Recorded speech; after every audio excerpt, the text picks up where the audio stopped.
Ces quelques centimètres de papyrus à peine plus grands que des timbres-poste fascinent tout le pays. En hébreu ancien, le document du 7e siècle avant Jésus-Christ mentionne la ville de Jérusalem, une découverte majeure. Car en dehors de l'Ancien Testament, c'est la première fois que Jérusalem est évoquée. C'était incroyable. On pouvait tout déchiffrer. C'était évident, on pouvait lire chaque lettre du document, sans le moindre doute. Ce document aurait été découvert dans une grotte de la mer Morte lors d'un pillage. Les autorités l'ont saisi peu de temps avant sa mise en vente sur le marché noir. Mais au-delà de sa valeur marchande, le papyrus a une valeur politique que le Premier ministre Benjamin Netanyahou s'est empressé d'utiliser. Je tiens ici une lettre du passé qui explique notre lien en hébreu à Jérusalem.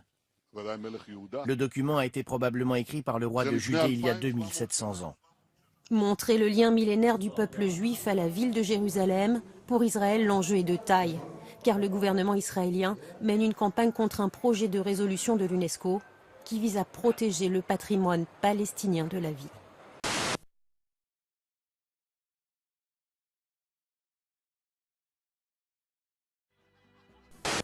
De combien d'uranium enrichi a-t-on besoin pour fabriquer une bombe?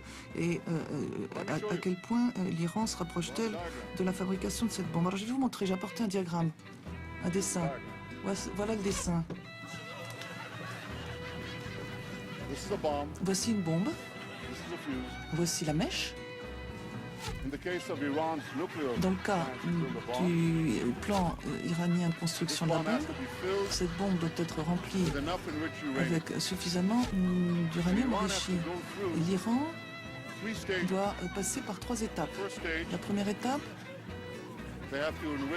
consiste à enrichir suffisamment d'uranium appauvri.